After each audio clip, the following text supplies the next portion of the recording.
Buenos días, damos gracias al Señor por la oportunidad de estar aquí en la casa de ustedes a través de Facebook Live o a través de la página web de la iglesia. Es un gozo podernos encontrar, aunque sea de esta manera. Quiero animarle en el nombre del Señor de llamar al resto de su familia, sea que están en su casa, sea que están en otra ciudad, incluso si están en otro país, denle la dirección web de la manera como ellos pueden conectarse. También quiero animarles a que busque su Biblia y abra su Biblia en el Salmo 22. Hoy vamos a ver la segunda parte del Salmo 22. Entonces, este es un tiempito donde usted rápidamente puede ir y tomar su Biblia y abrirla en el Salmo 22. Y mientras usted abre su Biblia en el Salmo 22 y antes de orar, déjenme leer la letra de una canción que yo escuché en la ciudad de Cali, Colombia, hace muchísimos años, en el milenio pasado. La canción dice así: baja a Dios de las nubes. Baja a Dios de las nubes, llévalo a la fábrica donde trabajas. Quita a Dios del retablo, grábalo en tu corazón. Saca a Dios de los templos donde lo encerraron hace tanto tiempo. Llévalo al mercado del pueblo, déjalo libre en las plazas, porque Dios no es un Dios muerto, y si pensáis que Él está muerto, equivocados estáis. Ayer hablé con Él y le noté un tanto triste. Hoy hablé con Él y me dijo que hay muchos que hablan en su nombre, pero que no lo dejan hablar a Él. Padre, en este momento nos acercamos a ti en el nombre del único camino, del camino, la verdad y la vida, en nombre del Mesías, en nombre de aquel que dijo: todo lo que pidiereis al Padre en mi nombre, yo lo haré. Entonces pedimos tu presencia en medio nuestro y pedimos, Señor, que nos hables por tu palabra. Y te pedimos, Señor, que nos des una palabra de consuelo, pero también de esperanza, de aliento y de exhortación, de acuerdo a tu palabra, Señor. La abrimos con reverencia, rogándote, Señor, que prepares nuestra mente y nuestro corazón. Lo pedimos en el nombre del Mesías. Amén. Dice el Salmo 22 de la siguiente manera: declararé tu nombre a mis hermanos, allí mismo, en medio de la congregación, te cantaré alabanzas. Tú que temes a Yahvé, alábale. Toda la descendencia de Jacob, glorifíquenlo. Estamos en el Salmo 22, versículo 23. Glorifíquenlo. Toda la descendencia de Israel, témanle a Él. Porque Él no ha despreciado ni aborrecido la súplica del pobre. Amén. Él no ha despreciado ni aborrecido la súplica del pobre, ni vuelto su rostro de mí, sino que cuando clamé, otras versiones dicen cuando grité. Recuerdan que el domingo anterior estuvimos hablando del grito del Señor. Cuando grité, Él me oyó. Note el tiempo del verbo en el pasado. Cuando grité, Él me oyó. Mi alabanza, en el tiempo presente, mi alabanza es para ti en la gran congregación. Cumpliré mis votos delante de los que le temen a Él. 26. Los pobres comerán. Futuro. Los pobres comerán y estarán satisfechos. Comerán y estarán satisfechos. Aquellos que buscan a Yahvé le alabarán. Futuro. Sus corazones vivirán para siempre. Todos los confines del mundo recordarán y se volverán a Yahvé. Todas las familias de las naciones adorarán delante de su presencia, porque el reino pertenece a Yahweh y Él es el soberano de las naciones de la tierra. Esta es la segunda parte del Salmo 22, el cual, como decíamos la semana pasada, hace parte de una trilogía de salmos pastorales escritos por David, el Salmo 22, que vamos a terminar el día de hoy, el Salmo 23 y el Salmo 24. Y todo este Salmo 22 se refiere al Mesías que vendrá dentro de 1000 años en la época de David. Este es el Salmo de la cruz y de la resurrección del Cordero. Vamos en primer lugar a ver una paradoja del grito que en los versos 1 al 21 hace el Cordero, del grito y la respuesta que obtiene del grito a la muerte. Entonces el salmista ha comenzado su oración con un grito, con una súplica: Dios mío, mi Elohim, ¿por qué? ¿Por qué me has desamparado? Esa oración de angustia fue escuchada por el Padre, como lo atestigua Hebreos, debido a su temor reverente. Pero fue escuchado y aún así fue crucificado. Aquí está la paradoja. Fue escuchado, pero fue crucificado. ¿Por qué el Padre no respondió la oración de quitar esta angustia de su Hijo? Cuando en Getsemaní él oró: Padre, si es posible, pasa esta copa de mí, pero no se haga mi voluntad, sino la de mi Elohim, la del Señor. El propósito entonces de la oración, escúchame bien, el propósito de la oración no es que Dios haga mi voluntad. El propósito de la oración no es que Dios haga mi voluntad.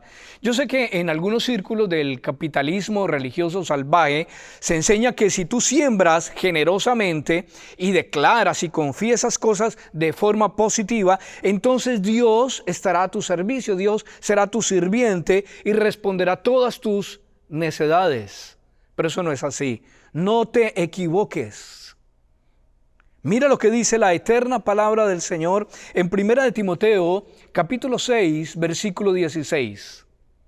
El único, recuerda que Dios es el uno, el único que tiene inmortalidad. Él no es como tú. Dios no es como yo. Él es diferente. Mira quién es Dios. David tiene claro quién es Dios. Y el Mesías que está por venir 1000 años después del Salmo 22 tiene claro quién es el Padre. Él habita en inmortalidad, habita en luz inaccesible, a quien ninguno de los hombres ha visto ni puede ver, al cual sea honra y el imperio sempiterno. Amén. Isaías 40, versículo 18. ¿A qué pues me haréis semejante? ¿Es que tú creíste que yo era tu llavería, tu compa, tu compadre? ¿Qué te creíste? Mira lo que dice la palabra. Habla el Señor: ¿a qué pues me haréis semejante o me compararéis? Dice el Santo. ¿Se acuerdan que hace 8 días el salmista y el Señor preguntaban ¿por qué? Y luego le encontraban la respuesta: porque tú eres santo. Y aquí está hablando el Santo. ¿A qué me compararéis? Dice el Santo. Levantad en alto vuestros ojos y mirad, ¿quién creó estas cosas? Él es santo, Él es apartado, Él es diferente a ti y a mí. Isaías 57:15. Porque así dijo el alto y sublime, el que habita en la eternidad y cuyo nombre es el Santo. Yo habito en la altura y en la santidad, y con el quebrantado y con el humilde de espíritu, para hacer vivir el espíritu de los humildes y para vivificar el corazón de los quebrantados. De personas que están pasando una situación de pronto similar a esta del coronavirus, a los quebrantados y que buscan su rostro. David entonces conoce a Dios y el Mesías sí que lo conoce, sí que sabe quién es su Padre. Por eso, aunque está sufriendo, sabe que el Padre le levantará del polvo. Y es lo que tú y yo debemos saber. Él me levantará. Entonces, David, en medio de la angustia, describe al Cordero sufriente que va a venir 1000 años después. Y entonces eleva un cántico de alabanza, porque tú eres santo. David y el Mesías entonces descansan en la santidad y en la fidelidad del Señor. David escribe que aunque la respuesta de parte de Dios se demore en el día de la angustia, debemos esperar en el Señor. En el día de la angustia, debemos esperar en el Señor. Salmo 22, versículo 4 y 5. Solo los que en Él esperan, los que en Él esperan, los que en Él esperan, los que en Él, a Él claman y confían, dice el versículo, serán librados. Solo los que en Él esperan serán librados. Si no esperas, no serás librado. Tal vez en este momento de prueba no sientas que vas a ser librado, pero la fidelidad de Dios no depende de que lo sientas o no. La vida cristiana no es por sentimientos, es por fe. Y lo que no es de fe es pecado. La fidelidad de Dios está basada en su palabra y en el carácter de Dios. Jesús sabe que su grito de oración fue oído y fue respondido, pero de acuerdo a los propósitos del Padre, no de acuerdo a su propia voluntad. De acuerdo a Juan capítulo 12, Jesús decía, si el grano de trigo no cae a la tierra y muere, no puede dar fruto. Era necesario que el Cordero sufriente, el Cordero de Dios, padeciera, fuera crucificado, fuera muerto, fuera sepultado, para luego resucitar al tercer día. El propósito de la oración no es que Dios haga mi voluntad, sino que yo comprenda, acepte y haga su voluntad. Ese es el propósito de la oración. Sus caminos son más altos que los míos. Él me conoce, Él conoce mi futuro. Yo no. Él me ama. Él tiene planes de bien que darme. Planes de bien y no de mal para darme esperanza, para darme un futuro. Y al final, Él va a recibir toda la gloria y yo tendré gozo y seré formado. Mi carácter será formado después de esta tribulación, de acuerdo a la imagen de su Hijo amado. La paradoja. En segundo lugar, la respuesta. Ya viene otro grito, pero ya no es un grito de súplica. Ahorita, a partir del versículo 21, en la segunda parte del Salmo 22, viene un grito de gozo. Mira el versículo 22. Declararé tu nombre a mis hermanos. Allí mismo, en medio de la congregación, te cantaré alabanzas. El Cordero ya no está sufriendo. El Cordero ha resucitado. Ahora va a anunciar la buena nueva de su resurrección. Y es buena nueva por muchas razones. En Levítico capítulo 16, el sumo sacerdote una vez al año entraba al lugar santísimo y allí ofrecía un sacrificio. Y si vertida la sangre encima del propiciatorio, el sacrificio era aceptado y bajaba la Shekinah del Elohim, de Dios, entonces el sacerdote posteriormente podía salir pasando por las cortinas, por el lugar santo, y al salir al atrio, el pueblo que había estado en silencio mientras el sacerdote estaba en el lugar santísimo presentando su sacrificio del Cordero al Padre, viendo que el sacerdote salía con vida en el día de la expiación, el pueblo que había estado en silencio prorrumpía en gritos de júbilo porque el sacrificio había sido aceptado durante ese año. Había gritos de júbilo. Mira lo que dice Hebreos 12:2. Puesto los ojos en Jesús, el autor y consumador de la fe, el cual por el gozo puesto delante de él sufrió. ¿Por qué Jesús sufrió? Porque Él miraba adelante, Él miraba al futuro. Y Él decía, me está doliendo, me están escupiendo, me están latigando, me están golpeando, me están pegando, me están crucificando, me duele, pero vale la pena porque tengo la mirada puesta en el fruto del sacrificio que yo voy a hacer, en el resultado que yo voy a obtener. Puesta la mirada en el gozo delante de él, sufrió la cruz, menospreciando el oprobio, y se sentó a la diestra del trono de Dios. El Cordero ya no está afligido. El Cordero tiene gozo. Incluso este gozo viene desde que sufrió la cruz, pues él sabe que va a hacer la voluntad del Padre. Hacer la voluntad del Padre al final trae gozo. En el día de la angustia él hizo la voluntad del Padre, la obediencia al Padre.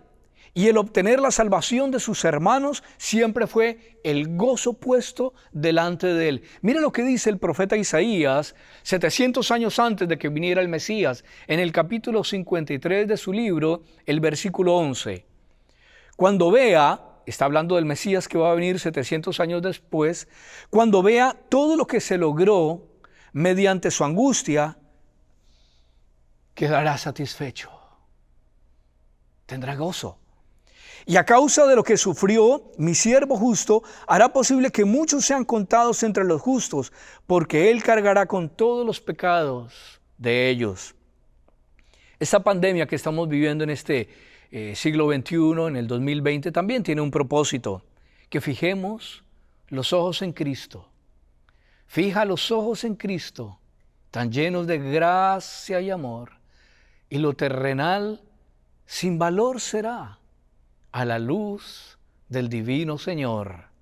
Que lo miremos a Él, que miremos cómo aguantó, cómo sufrió, porque Él tenía la mirada puesta en el galardón, en la salvación de sus hermanos, en ti y en mí.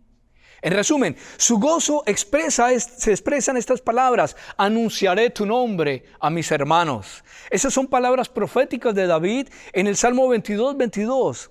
Pero para que se cumpla la profecía, el Mesías, 1000 años después de David, debía repetir estas palabras también. Mira Mateo 28:10. Entonces Jesús les dijo: no temáis, id. Ya Jesús ha resucitado y le está diciendo a los discípulos a los cuales les está apareciendo: id y dad las nuevas, y dad las buenas nuevas, y dad el evangelio, y dad las buenas noticias a mis hermanos, tal como había predicho David 1000 años antes. Declararé tu nombre a mis hermanos, para que vayan a Galilea y allí me verán. Tercero, la gran comisión. El grito de desesperanza que lo lleva a la muerte, luego el grito de júbilo y ahorita la gran comisión, el gran mandato. Salmo 22, declararé tu nombre. Mira lo que dice Hebreos 2:12. Anunciaré a mis hermanos tu nombre, en medio de la congregación te alabaré. Jesús está cumpliendo la profecía. Jesús está mostrando que Él es el Mesías que el pueblo de Israel estaba esperando por mucho tiempo. Como decíamos hace 8 días, en Pascua, en Passover, en Pesaj, Él resucitó. Ya no es el gusano carmesí, sino que ahora es el Cordero, ya no coronado de espinas, sino de gloria y de majestad. Ha recibido un nombre que es sobre todo nombre, para que en el nombre de Jesús se doble toda rodilla de las que están en los cielos, en la tierra y debajo de la tierra, y toda lengua confiese que Jesucristo es el Señor, para gloria de Dios Padre. Ha resucitado y está declarando el nombre santo del Padre, YHWH, Yahweh, el nombre santo de Dios, y delega a sus discípulos que, como consecuencia de su resurrección y de que le han visto vivo, den a conocer a su nombre al resto de la humanidad. Pero, ¿qué significa ser hermano del Señor? Mira lo que dice el apóstol Pablo en Romanos capítulo 14, versos 8 y 9. Pues si vivimos, para Él vivimos, y si morimos, para Él morimos. Así que, sea que vivamos o sea que muramos, somos del Señor. Porque Cristo para esto murió y resucitó. Ojo, para esto murió y resucitó y volvió a vivir, para ser Señor de todos, para ser el Señor de tu vida, para ser el Señor de mi vida. No es solamente para que tengamos una religión, no es solamente para que dediquemos 1 hora a la semana, sino para que Él sea el Curios, el Rey, el Gobernador, el Señor de nuestra vida. Para eso resucitó. Ser hermano del Señor implica que debemos morir a nosotros mismos.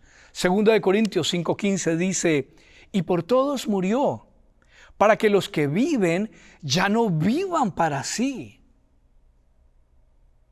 Para que tú y yo ya no vivamos para nuestras propias metas, sino para aquel que murió y resucitó por ellos. Y te preguntarás, bueno, ¿y cómo vivo para aquel? ¿Cómo vivo para el resucitado? Haciendo con gozo la voluntad del Padre, siguiendo los pasos del nuevo hombre según Cristo y abandonando toda creencia y toda práctica viciada según los deseos engañosos, según el viejo hombre, según Adán, siguiendo lo que dice la palabra del Señor. Este versículo 22 de los Salmos es dinámico, no es estático. Dice: declararé tu nombre, lo estaré declarando, le hablaré a otros del Señor. Si tú no muestras el nombre de tu Yahweh Elohim a otros, es porque entonces aún estás aferrado a la antigua cruz y no quieres morir.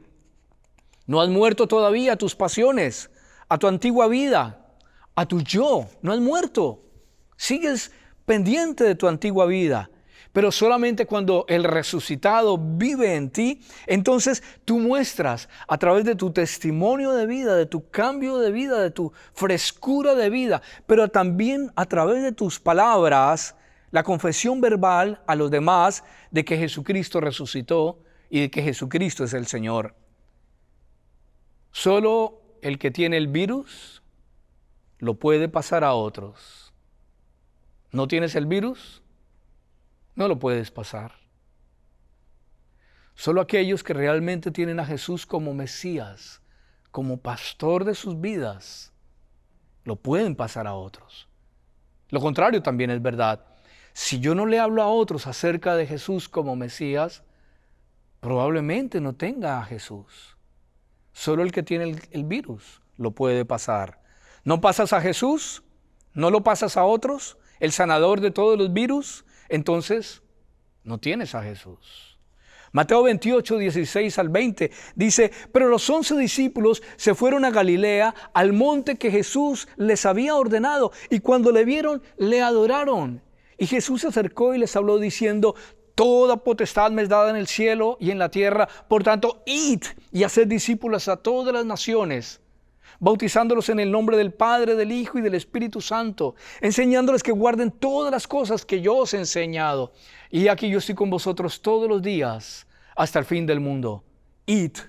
Si Jesús ha resucitado y si Él vive en ti y si tienes el gozo de la salvación, ve. Salmo 22, declararé tu nombre a mis hermanos. Allí mismo, en medio de la congregación, te cantaré alabanzas. A algunas personas les da vergüenza que los llamen hermanos. A Jesús no. A Él no le da vergüenza llamarse hermano nuestro. En los dos textos aparecen los términos anunciar el nombre y alabanza. Anunciar el nombre y alabanza. Y algunos erróneamente creen y dicen que David fue el más grande adorador de la Biblia. No es verdad. El más grande adorador de la Biblia, según el Padre, fue el Hijo. Este es mi Hijo amado, en quien tengo complacencia, de quien recibo pura adoración. El más grande adorador de la Biblia fue Jesús. Mateo 3:17, y una voz en los cielos que decía: este es mi Hijo amado, en quien tengo complacencia. El Hijo es el más grande adorador. ¿Por qué? Porque no pecó, ni se halló pecado en su boca, porque hizo la voluntad del Padre, porque bebió la copa de Getsemaní hasta el final, muriendo por ti y por mí. Otros creen que adorar es solamente cantar. Hermanos, vamos a adorar al Señor, entonces cogemos una guitarra y creemos que eso es adoración. No, eso es una reducción de la adoración. Adoramos al Señor de muchas maneras, y una de las muchas maneras es a través de la música. Salmo 22, 24, porque Él no ha despreciado ni aborrecido la súplica del pobre, ni vuelto su rostro de mí, sino que cuando clamé, Él me oyó. Adoración, entonces, según el Padre, es cuando hacemos su voluntad. Es cuando damos a conocer su nombre, sea a través del evangelismo personal o a través de una canción con una letra realmente escritural y coherente. Cuando servimos desinteresadamente al pobre, al huérfano, a la viuda, al inmigrante. Celebramos la victoria del resucitado y lo hacemos entonces ¿cómo? Con alabanza. Alabanza por lo que Él es y por lo que Él hizo. Porque venció al que tenía el imperio de la muerte. Y damos su nombre a conocer a otros cuando le obedecemos. Cuando obedecemos su instrucción, su Torá, su palabra. Y la enseñamos a otros. Y le enseñamos también a esos otros a amar y a obedecer al Señor y a su palabra. Eso es la gran comisión. Entonces, evangelizar es cuando un mendigo le dice a otro mendigo en dónde hay pan. El evangelismo es una cruz en el corazón de Dios. Cuarto, la promesa. Se nos ha mandado a hablar del Señor, pero se nos da una promesa. Mira el Salmo 22, versículos 26 al 29. Los pobres comerán y estarán satisfechos. Estarán con gozo. Y como va a decir el Salmo 23, el Señor es mi pastor, me llevará a aguas de reposo, donde estaré satisfecho.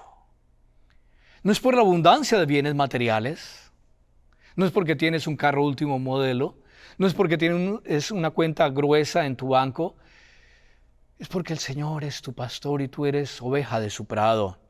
El evangelio que salva es para aquellos que reconocen que son ovejas, ovejas casi ciegas, ovejas casi sordas, ovejas que no se pueden defender, que no tienen pezuñas, que no tienen garras, que no tienen colmillos, que no tienen velocidad para escapar de los felinos, que son un poco tontas, que son tercas, que son sucias, que se les pega cuanta cosa haya al lado de la lana y se vuelven pesadas y lentas y necesitan un pastor. Si no, tú no te reconoces como oveja, el Señor no puede ser tu pastor. Pero si tú reconoces tu pobreza espiritual, la Biblia dice, bienaventurados los pobres en espíritu, porque de ellos es el reino de los cielos. Si tú y yo reconocemos nuestra necesidad del Señor, seremos pastoreados, seremos llevados a lugares de delicados pastos y estaremos satisfechos. Solo los humildes serán satisfechos, solo aquellos que tienen hambre y sed de justicia, y Cristo es nuestra justicia, serán satisfechos. Y solo hay aquellos que hayan creído en Jesús como el Mesías prometido, que murió, fue sepultado y resucitó al tercer día. Solo por ello se cumplirá lo que dice este versículo 26 del Salmo 22. Vivirán para siempre. ¿Quieres tener vida eterna? ¿Quieres ser salvo? En medio de la pandemia, en medio del día de la angustia, ¿quieres tener paz?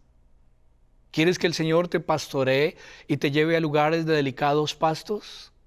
Entonces ven a Cristo. Ven a tu pastor. Él es el pastor. Él es el buen pastor. Él es el gran pastor. Él es el príncipe de los pastores. Y si tú vas a Él, dice la Biblia, el que a mí viene, yo no lo echo fuera. Ven al Señor. Ahí donde nos estás viendo, en la parte de abajo de la página web, vas a encontrar un lugar donde puedes colocar tu nombre. Y si tienes alguna petición de oración, digítala allí, escríbela y vamos a orar por ti. Y también si tú quieres entregarle ahorita tu vida a Cristo, allí también hay una manera digital de colocar un dedito arriba o una mano alzada, básicamente diciendo yo quiero entregarle mi vida a Jesús. Poner el dedito arriba y la mano no quiere decir que ya eres cristiano, no. Debes creer el Evangelio, debes arrepentirte de tus pecados y debes pedirle al Señor que sea el Rey y el Señor de tu vida. ¿Quieres hacerlo? Vamos a orar. Y a través de una oración le puedes decir a Cristo que sea el Rey de tu vida. Dile algo así como, Señor Jesucristo, soy un pecador. Te necesito y te ruego que seas el Señor de mi vida. Perdona mis pecados y te acepto como mi pastor, pero también como mi Rey y Señor. Amén. Que el Señor les bendiga.